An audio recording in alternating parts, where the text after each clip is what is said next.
Welcome to the Slow Down to Go Faster podcast, which has been a long time coming, and I'm here today with my lovely wife, who along with Maggie, who along with my two children, Renny and Sophie, were big inspirations for this book. Yeah, I know. I'm not the most patient guy, and for those that don't know me, that may not mean anything.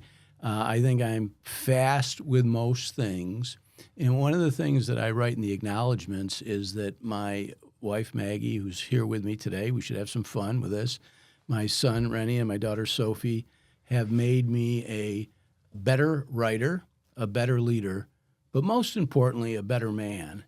And so I'm here today to talk about it with her, to share a little bit about why I came to write the book, the process, and hopefully share some things that will help you slow down a little bit so you can make more of an impact in your lives. So I need to slow down because when you say you want to go somewhere, it's booked before you've gotten up to change the channel. And I know I need to work on maybe flushing those things out before I commit us to a trip that maybe you were just thinking about. Yeah. So you move fast as well. And I think, it's only been 30 years, so eventually we'll find the right cadence, the right tempo. But I think it's an interesting thing. This is the tension between slow and fast. It's not slow or fast. And one of the things I think is important for leaders and just people in general is to recognize when things have gone too far one way or the other. I have to remind a number of the people that I have shared the book title with, this is not slow down to go slower.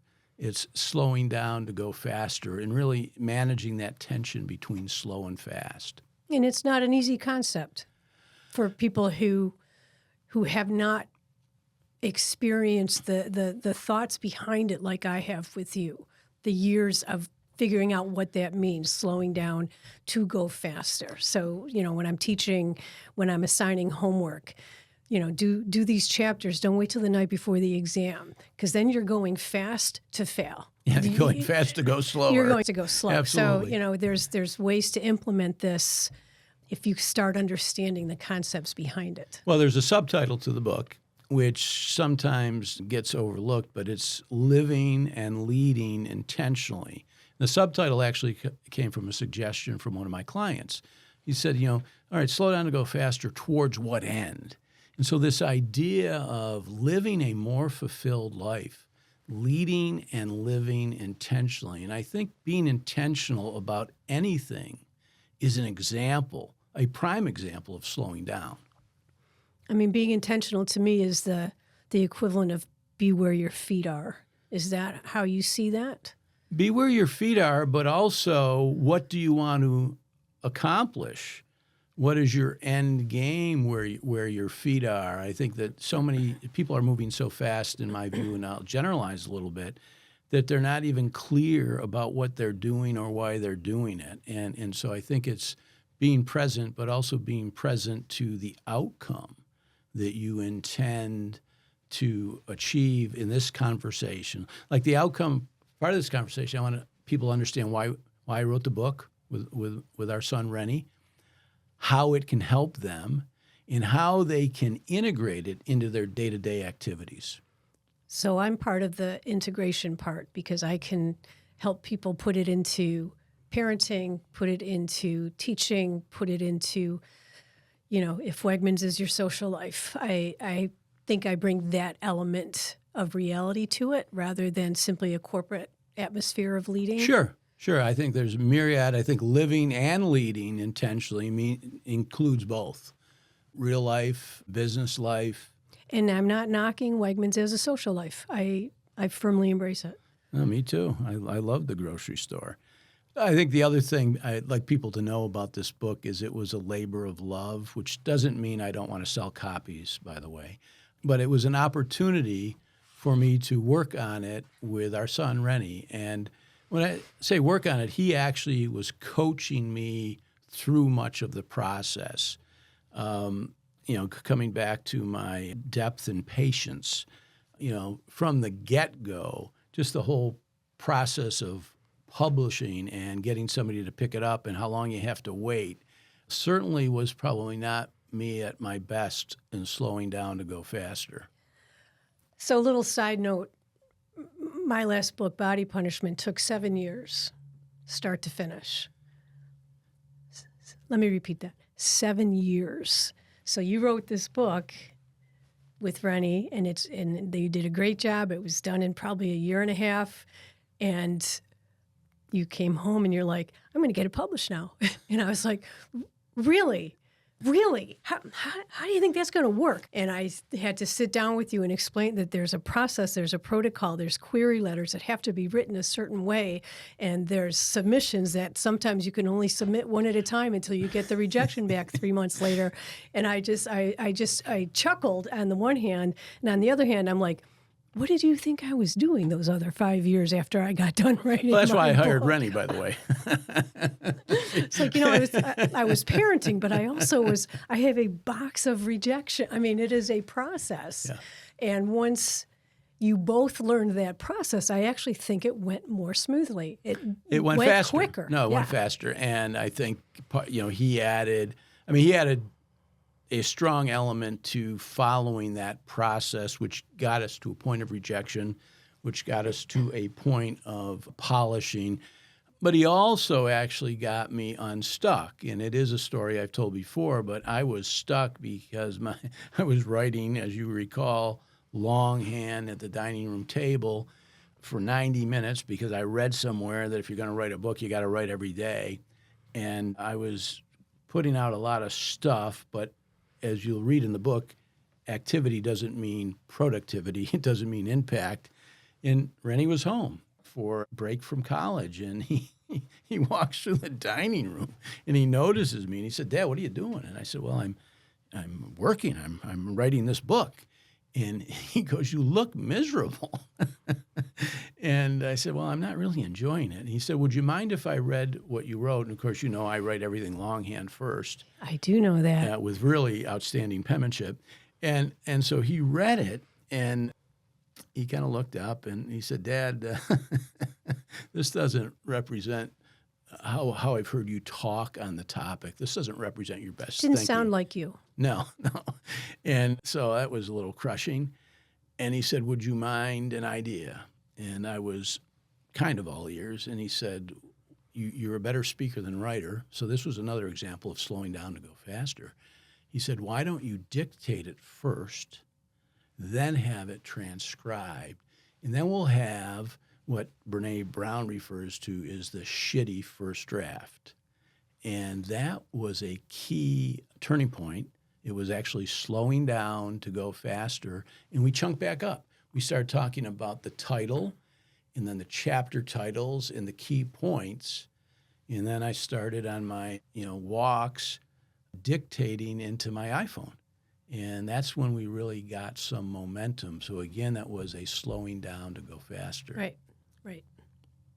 I'm not trying to change the subject here, but I see you have a golf club there, and I know we've had our disagreements in the past, but what do you plan on doing with the golf club, honey? Well, I didn't think I needed to use it in case you asked me something that I didn't like. But one of the things about golf, and I have this as a trainer club, is that when golfers get quick with their swing, nothing good happens. So if they're quick with their backswing. So that explains my last 25 years. Well, I didn't want to say anything about your golf game. Thank you. But the guy who was leading the golf tournament yesterday, he got quick with his backswing, hit a couple errant tee shots, and he actually lost the tournament in extra holes. This is actually a training club, and it shows you where to put the hands. And so when you're practicing, you're actually deliberately working on slowing it down until you create the neural connections in the brain. Then when you go on the course, you can be at normal speed. So it's, again, an example of slowing down to go faster.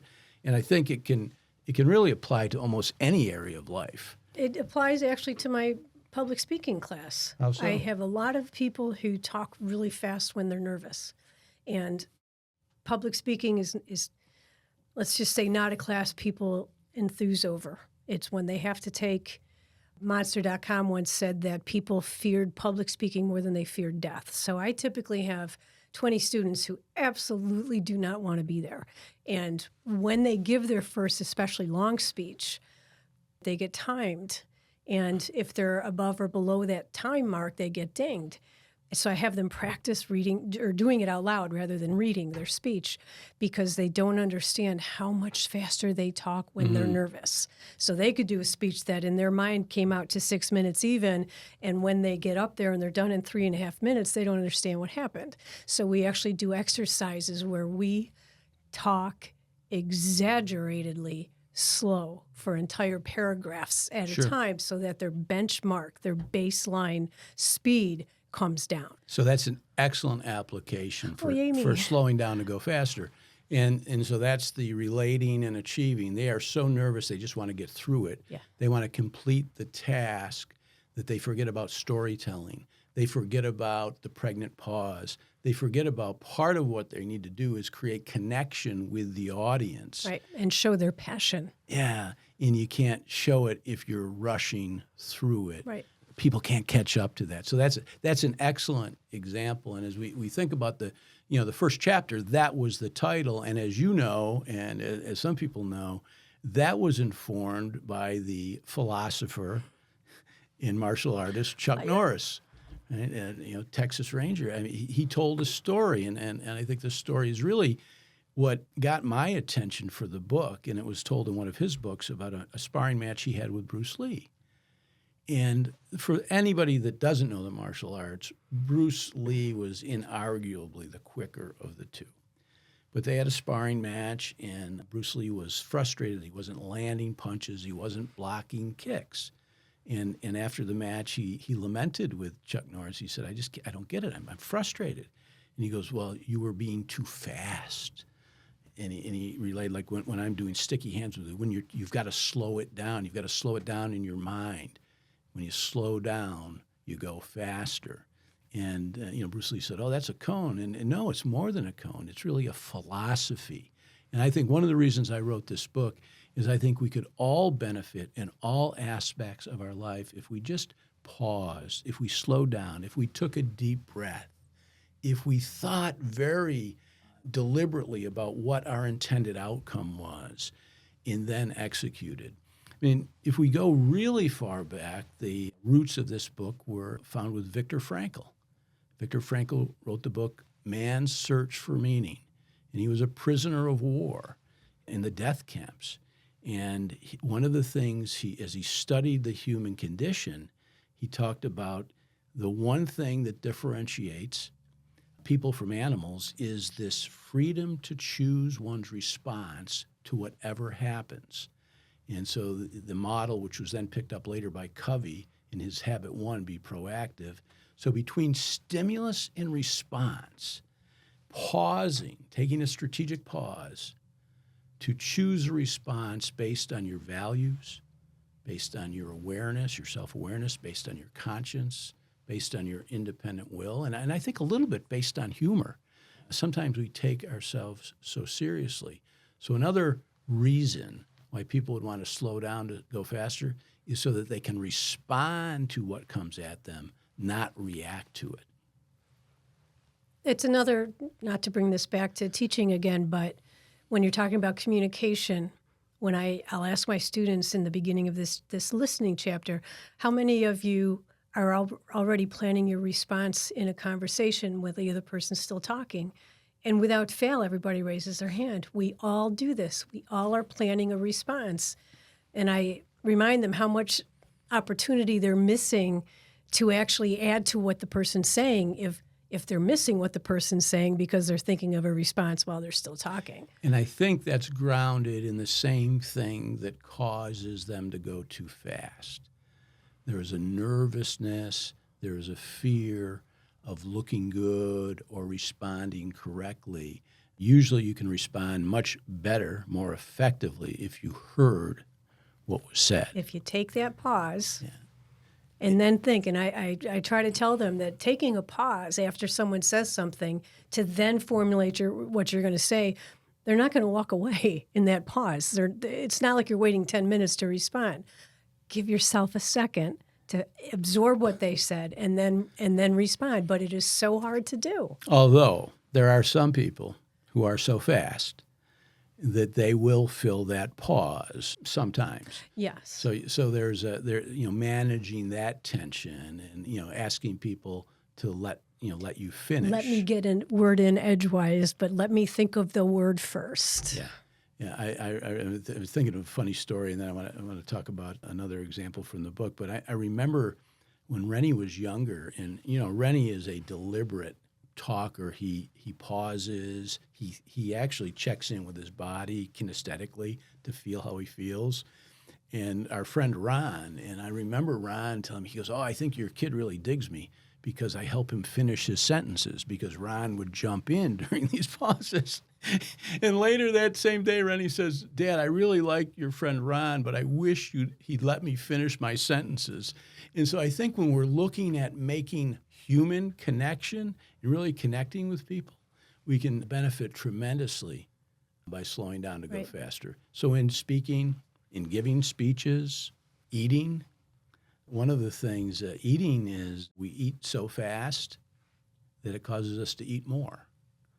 We also don't chew 25 times or whatever it is to really break down and get the benefit. But I think even more importantly, breaking bread is an opportunity to create connection. And I think we as a culture would benefit from slowing down more in that area. I think a lot of that also, though, is familial. We had 6 kids, and we we dug in because we wanted it before someone else got it. So there's something to be said for how you were brought up, and then the choices you make as you're an adult. You don't have to bring those patterns forward. I get that, but when you don't, sometimes it is hard. You see that pie, you're making making the case for the book. When you don't take that pause, the automatic patterns of the past take over. And so you don't eat fish notice water last. You don't even know that the reason you're digging in so fast is because when you were 10 years old, there might not be enough left if you didn't. I'm good at this, aren't I? Yeah, not bad. And if you do say so yourself, yes, which I actually like because I would pat myself on the back as well. So that I think, in breathing, I've been doing a lot of breath work with Jay, I'm a personal trainer. We're breathing too shallow and we're breathing too frequently. And so we're constantly activating the sympathetic nervous system. We're always in this, cortisol rushing through our system because we're moving so quickly. We're breathing in a shallow way. And this is one of the things I talk about in the book, 3, 5, 6, 8, 6 breaths per minute. In for 5 and out for 5. Most people can't do it. Can't take a deep diaphragmatic breath for 5 seconds and then let it go for 5 seconds. So you got to build up to it. So you need to be very intentional about your breathing. The opportunities, the pragmatic opportunities for slowing down to go faster are just almost innumerable. And there are things that people take for granted.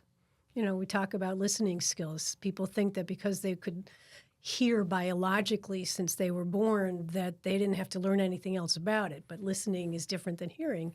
And listening is a skill set that you need to work on probably forever. But it's one of those things we take for granted. We take breathing for granted. We take eating for granted. And I think that's where the intentional living part comes in.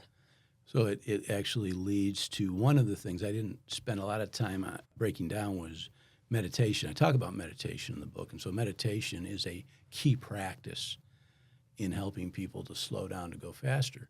The science behind it is that in this kind of conversation, we have beta brainwaves. They're faster brainwaves. So normal day-to-day activity. So if we're really going to become aware of our patterns, if we're really going to be able to see different choices, we need to have a deliberate practice, meditation, where we slow our brainwaves to alpha, at least to alpha, so that we can notice when things trigger us, so we can notice when unresourceful pattern behavior from the past starts to take over. And so one of the things that I probably would have done a little differently is talk a little bit about the brainwaves, and we want to intentionally slow it down and create that space, and really to create that space for conscious choice. So I wrote this book to really help me, because you teach what you need to learn. And I wrote it so people could feel more fulfilled along the way. I think the other thing that we don't talk about in the book, but it's really enjoying the process, right? Enjoy the journey. I don't wait to the destination. And I think the key word that undergirds all of the chapters is integrate this concept into your daily life.